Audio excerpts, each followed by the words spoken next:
हम जाट जो हैं, हम जाट अपने जाटों के विरोधी हैं और कोई भी हमारा विरोधी नहीं है। अगर मोदी अगर जाट विरोधी होता तो सत्यपाल मलिक को 4-4 स्टेट का गवर्नर नहीं बनाता, वाइस प्रेसिडेंट नहीं बनाता, और हमारे धनखड़ साहब को, जगदीप धनखड़ एक लॉयर ही थे, सिंपल, कोई ग्राउंडिंग नहीं, उनको उठा करके, कितना सेंसिटिव पोस्ट है बंगाल की आज के अंदर सबसे ज़्यादा, अगर जो, क्योंकि आपको ही पता है, कोई भारत के कॉन्स्टिट्यूशन के तहत बंगाल के अंदर कुछ भी गवर्नमेंट नहीं चल रही, वो उसके अपना एक तरीके से चल रही है। वहाँ पे एक बहुत ही अच्छा एडमिनिस्ट्रेटर चाहिए था उनको, ठीक है, उनको धनखड़ साहब को सम्मान दिया गया, उनको वहाँ पे बिठाया गया, वहाँ से उठा करके 2nd नंबर की कॉन्स्टिट्यूशनल पोस्ट पे बिठा दिया। तो ये उनकी कोई ऐसा नहीं था कि उनको डिजर्व करते थे या उनको मेरिट थी उनके पास में इतनी बड़ी। क्या कहेंगे सत्यपाल मलिक जी, इस दुनिया में नहीं रहे, भगवान से दुआ करेंगे पहले तो उनकी आत्मा को शांति दे, लेकिन सवाल उठ रहे हैं कि भाई जो राजकीय सम्मान उनको मिलना चाहिए था वो मोदी ने नहीं दिया उनको। सबसे पहले मैं दिवंगत आत्मा को के प्रति अपनी श्रद्धांजलि दूंगा और परमात्मा उनको जो ना सुख और आगे आने वाले टाइम अपनी गोद में रखे, उनको प्यार दे। और जहाँ तक बात है कि उनकी मौत के बाद में जो इशू उठ रहा है, ख़ास करके जाट कम्युनिटी से उठ रहा है कि भाई उनको जो सम्मान मिलना चाहिए था वो सम्मान नहीं मिल पाया। तो उसके लिए सबसे पहले सवाल उठाने से पहले हमें जो है ना, हमेशा जो कोई किसी भी सवाल को उठाएं, सवाल उठाने से पहले मुझे अपनी गिरेबान में झांकना चाहिए कि मैं सवाल क्या कर रहा हूँ, ठीक है। अब बीजेपी के कोई बड़े नेता नहीं आए, सरकार की तरफ से कुछ उनको जो है वहाँ पे उनकी क्रिया में नहीं आए, उनके दाह संस्कार पे नहीं आए, तो हमें ये देखना पड़ेगा कहीं कमी हमारी ही तो नहीं है उसमें, क्योंकि मैं जाट समाज से आता हूँ, दादा छोटू राम के परिवार से आता हूँ। दादा छोटू राम एक चीज कह के गए थे और वो एक ही सूत्र थे उनके, जो है ना 3 बातें मेन उन्होंने कही कि रे बावड़ो बोलना सीख लो, दुश्मन को पहचानना सीख लो, और तीसरी उन्होंने बहुत बड़ी एक बात कही थी उस टाइम पे ब्रिटिश राज के अंतर्गत कि सत्ता में रह के ही आप अपनी कौम का फायदा उठा सकते हो, कुछ फायदा कर सकते हो। सत्ता में रहोगे तभी तो कुछ फायदा कर सकते हो, अगर आप उनके साथ लड़ते रहोगे तो जो है ना कहाँ से रह। आज के दिन मेरे लिए बहुत दुख की पीड़ा का विषय है कि भारतीय जनता पार्टी जो इतने सालों से 10-11 साल से अभी जो सत्ता के अंदर है, इस 2024 के इलेक्शन में बिल्कुल ही खत्म है। हमारे पास में एक भी जाट नेता ऐसा नहीं है केंद्र के अंदर जिसको कि मिनिस्टर बना दिया जाए। सबको हमने, किसने हराया उनको, क्यों नहीं पर मेंबर ऑफ पार्लियामेंट बनने दिया, हमने हराया उनको, जो मंत्री बन सकते थे। यूपी से डॉक्टर बाल्याण थे, मंत्री बनते, लेकिन हमने हरा दिया, ठीक है। तो अब इसके पीछे आप क्रोनोलॉजी में जाइए, मैं उस नज़र से देखता हूँ, मुझे भी पीड़ा, मेरे लिए बहुत पीड़ा का सबब है ये। मुझे कोई, मैं खुशी नहीं हो रही ये बात कहते हुए, लेकिन मैं हमेशा अपने अंदर झांक के देखता हूँ कि ये बात है तो क्या मेरे अंदर कोई कमी नहीं है, क्या दादा छोटू राम की बातों को हमने सुना। हम जो हैं, हमारे अंदर एक पिछले काफ़ी दिनों से आप देखो कि हमारे अंदर बड़बोलापन बहुत हो गया है। बड़बोलापन इस हद तक हो गया है, जैसे अब सत्यपाल मलिक जी को देख लीजिए कि 90s के बाद में ना वो मेंबर ऑफ पार्लियामेंट रहे, ना वो जो है ना कहीं किसी भी ऐसे सोशल प्लेटफॉर्म पर भी बहुत बड़ा कोई काम कर रहे हैं, सामाजिक तरीके, सोशल तरीके, टोटल कहीं पे भी दिखाई नहीं दे रहे थे। एमएलए रहे, पहले 2 बार राज्यसभा के सांसद रहे, 1 बार सांसद रहे, उसके बाद में उनका कोई कहीं पे भी गायब थे टोटली। ये भारतीय जनता पार्टी ने उनको सम्मान दिया कि दुनिया की सबसे बड़ी पॉलिटिकल पार्टी है, उसके अंदर उसको उपाध्यक्ष पद पे बिठाया, कितना बड़ा सम्मान था। और उसके बाद में लगातार एक यहां से छोड़ा वहां, वहां से छोड़ा वहां, 4 स्टेटों का गवर्नर उनको रखा। एक टाइम पे तो ऐसा था उनके 2-2 स्टेट का गवर्नरशिप दे रखी, तो बहुत बड़ी जिम्मेदारी, क्योंकि कॉन्स्टिट्यूशनल पोस्ट में पॉलिटिकल अपॉइंटेड पोस्ट है, वहाँ पे उन लोगों को लगाया जाए जिनको सबसे ज़्यादा विश्वास आपको है, ट्रस्टेड लोगों को। इसका मतलब था कि बीजेपी को, मोदी जी को, सत्यपाल जी पे बहुत ज़्यादा विश्वास था, बहुत ज़्यादा विश्वास था। तब जाके JNK जैसे, जम्मू कश्मीर जैसे स्टेट का उन्होंने उनको गवर्नर अपॉइंट किया, जो कि बहुत सेंसिटिव है। अब उन्होंने ये सारे स्टेटों का गवर्नर रहते उस टाइम पे कोई भी ऐसा इशू नहीं उठाया कि भी कुछ गलत है, कुछ गड़बड़ है, कुछ नहीं। पूरा ही वॉज इंजॉइंग पूरी की पूरी पोस्टों को, एक से एक बात एक। अब उसके बाद में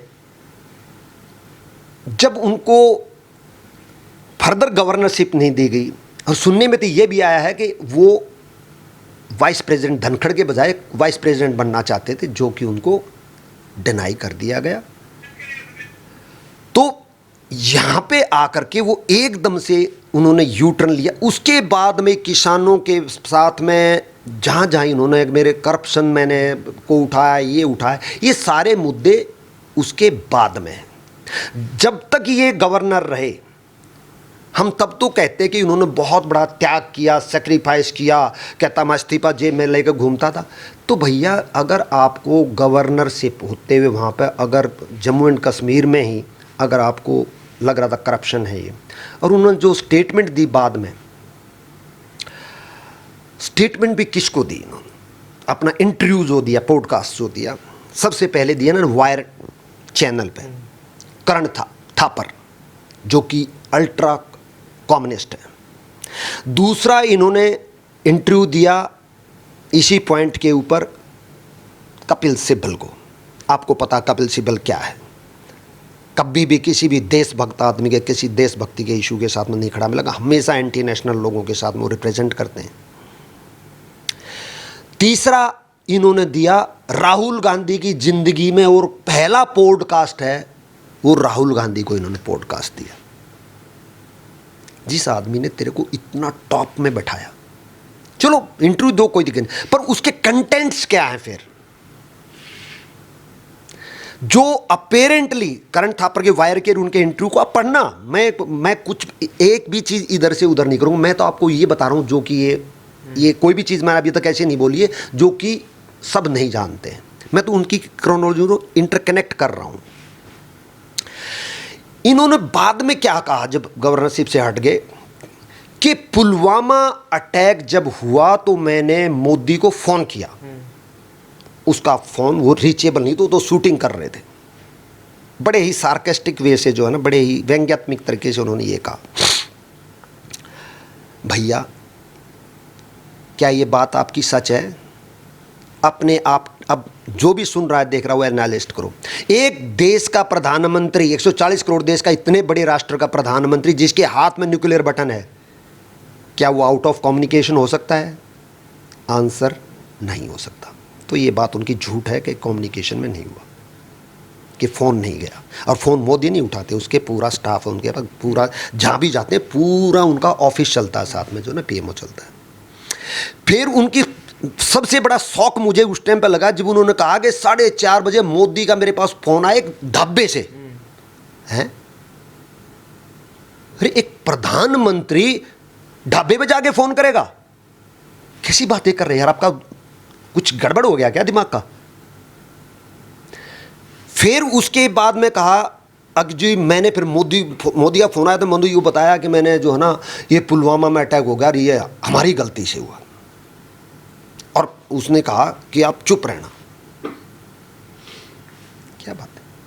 अगर कहा है तो एक प्राइम, जब आप गवर्नर बनते हैं या कोई मिनिस्टर बनते हैं, किसी भी कॉन्स्टिट्यूशनल पोस्ट पे बैठते हैं, तो आप 2 ओथ लेते हैं, एक गवर्नरशिप की, एक सीक्रेसी की, ऑथ ऑफ सीक्रेसी ली जाती है कि मैं अब एक तो मेरा कार्य निर्वाह कॉन्स्टिट्यूशन के तहत करूंगा, एक सीक्रेसी रखूंगा। एक प्रधानमंत्री जो कॉन्स्टिट्यूशनल पोस्ट पे है, एक गवर्नर जो कॉन्स्टिट्यूशनल पोस्ट में, उन दो के बीच में जो कम्युनिकेशन हो रहा है वो गलत है, ठीक है, वो बाद में देखेंगे। आपको कोई अधिकार नहीं वो ओथ लेने के बाद में कि आप प्रधानमंत्री के साथ में जो बातें हैं उसको आप पब्लिक में जाहिर करें। वो कितनी सच है, वो कितनी झूठ है, ये पहले वाली बातों से लग रहा है कि उनकी बातों में कितना सच होगा। वो अपना अपना क्रेडिबिलिटी खो दी उन्होंने जो है। फिर उन्होंने कहा कि जी करप्शन के मेरे पास ये ऑफर आए वो ऑफर आए। तो जब आप गवर्नरशिप से हट के फिर भी ये कह रहे हैं ना कि एक और इमोशनल गेम खेलने की कोशिश कर रहे थे कि भी जो मेरे पास में सीबीआई लगा दी, ईडी लगा दी, मेरे पास 4 पजामे हैं, 4 कुर्ते हैं, मेरे पास क्या मिलेगा, 1 रूम का घर है। भैया वो आपके पास में कोई करप्शन इसलिए रेड करने नहीं आए थे कि आपके यहाँ कुछ ढूंढने आए थे ना। जब आप बार बार इसको राहुल गांधी को, कपिल सिब्बल को, करण थापर को और पब्लिक रैलियों के अंदर दुनिया भर के इंटरव्यू दुनिया भर में, आज उस टाइम वही सबका जो है ना लाडला था मीडिया हाउसों को, खास करके कम्युनिस्टों का। सबको आप ये कहते जा रहे हो कि जी वहाँ पे मेरे को 250 करोड़ का 150 करोड़ का ऑफर आया। तो सीबीआई आपके पास में ये पूछने तो गई थी कि भाई आपके पास में इतने इतने ऑफर आए थे, उनके प्रूफ बताइए आप। जो इतना वाइडली आप बोल रहे हैं, इसमें इंटरनेशनली छवि जा रही ना एक, क्योंकि दुनिया के अंदर एक मैसेज जा रहा था कि भाई मोदी जो है ना करप्शन को टॉलरेट नहीं करता। अरे कॉन्स्टिट्यूशनल पोस्ट पे बैठा हुआ बंदा ये कह रहा है कि भी जो ना जो बैठा था वो कह रहा है कि जो ना मेरे पास ऐसे ऐसे, और उन्होंने स्पेसिफिकली ये वर्ड बोला कि जो है ना मोदी को करप्शन से कोई गुरेज नहीं है। जिस आदमी ने आपके ऊपर इतना ट्रस्ट किया, इतना विश्वास किया, इतना आपके प्रति प्रेम और सम्मान दिखाया, सम्मान तो कहते हैं ना, हमारे मेरे चाचा जी, मेरे चाचा जी का लड़का, उन्होंने बहुत एक सुंदर बात कही। चाचा जी को उन्होंने बहुत सालों तक जो है ना उस पर बेड पे रहे, इतनी सेवा, मतलब श्रवण कुमार कर सकते हैं अपने बाप की, मेरे चाचा, मेरे भतीजे, मेरे सॉरी कजन ब्रदर ने मेरे चाचा की। तो उसके बाद में जब उनकी देहावास हुआ तो उसके बाद में कुछ बात ऐसी आई कि भाई जो है ना उनका कुछ काजवाज किया जाए, ये किया जाए, क्योंकि पारिवारिक तरीके से फाइनेंशियली ठीक है। तो उन्होंने एक बहुत सुंदर बात कही थी।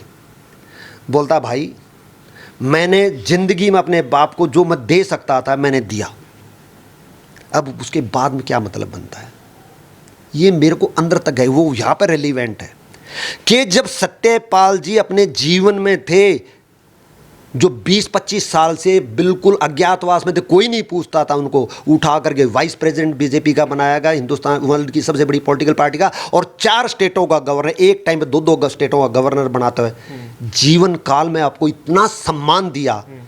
और आपने क्या कह दिया,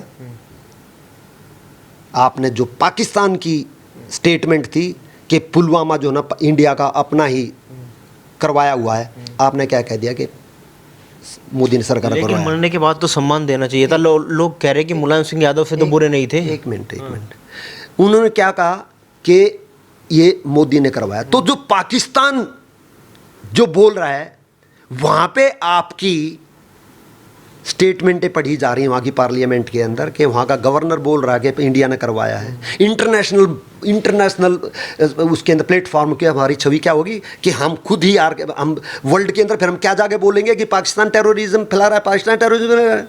वो तो कहेंगे आपका गवर्नर तो ये बोल रहा है कि आपने खुद करवाया है ये।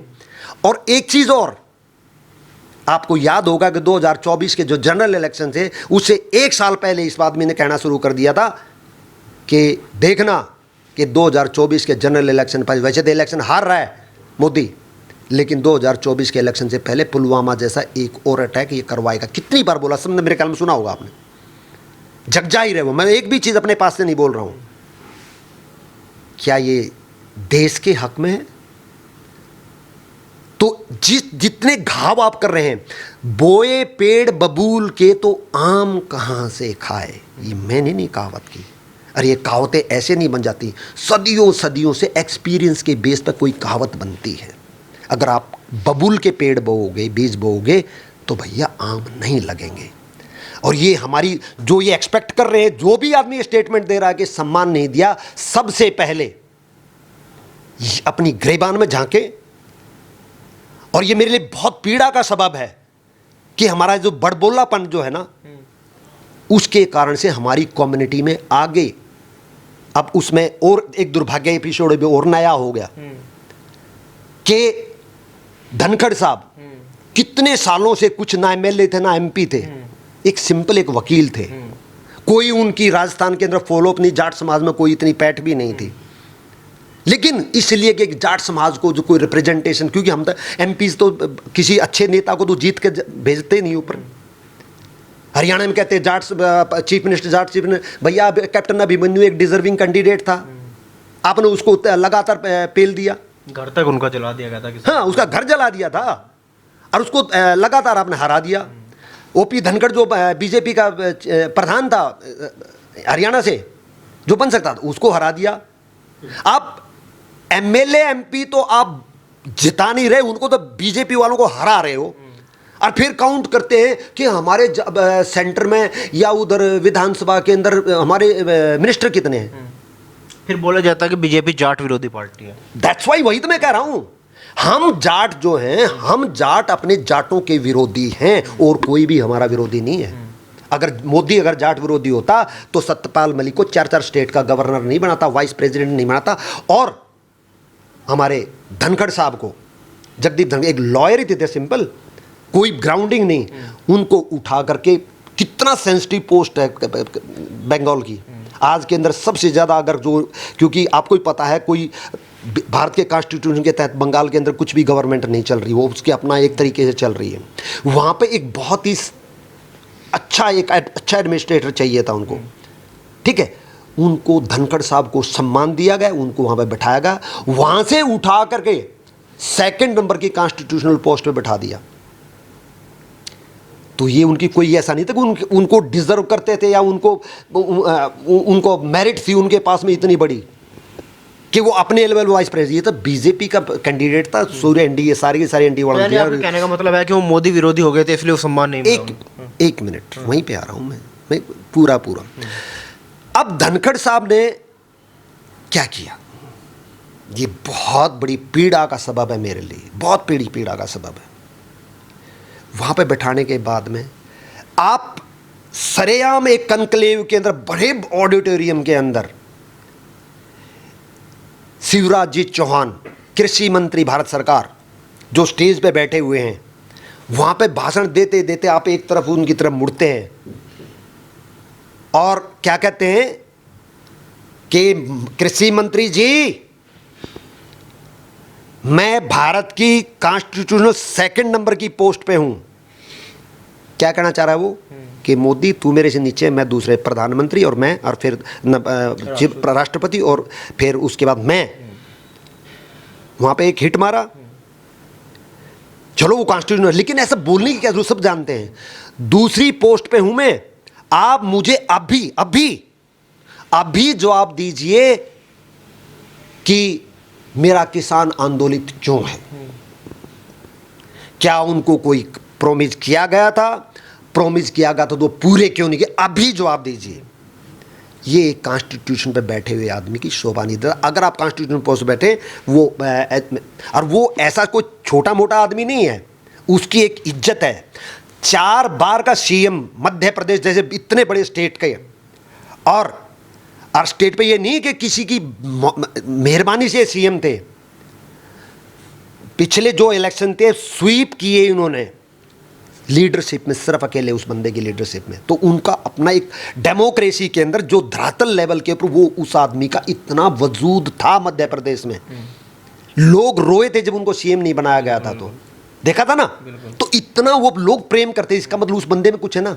आप उसको भरी उसके अंदर सभा के अंदर जलील कर रहे हैं। क्या लगता है सत्यपाल मलिक और जगदीप धनखड़, एक चीज दोनों, एक और ऐसे ही कनक्लेव के अंदर धनखड़ साहब क्या कहते हैं कि पूरे दुनिया के अंदर जो हमारे प्रधानमंत्री का डंका है, लेकिन मेरा किसान आंदोलित क्यों है। इसका मतलब है कि अगर हमारी नीतियों में कमी है। आप सरेआम लाइक अपोजिशन लीडर आप जो ना वो कर रहे हैं, क्योंकि हमारे यहाँ अपोजिशन लीडर, अपोजिशन का मतलब होता है कंस्ट्रक्टिव, सरकार की कमियों को उजागर करें। वो दुर्भाग्य है कि वो हमारा कंस्ट्रक्टिव अपोजिशन नहीं है। उनको तो बस एक मुद्दा चाहिए, सरकार इन्हीं चीज़ों में, आप अपोजिशन को एक मुद्दा दे रहे ताकि वो सरकार के ये पार्लियामेंट के अंदर वो हल्ला करते रहे, ताकि जो कंस्ट्रक्टिव काम हो सके। हिंदुस्तान में इतने काम हैं जो कि करने वाले हैं, पॉपुलेशन कंट्रोल, ये दुनिया भर के जो मैं कहने का मतलब है कि चाहे सत्यपाल मलिक हो या जगदीप धनखड़ हो, वो मोदी के लिए नासूर साबित हुए।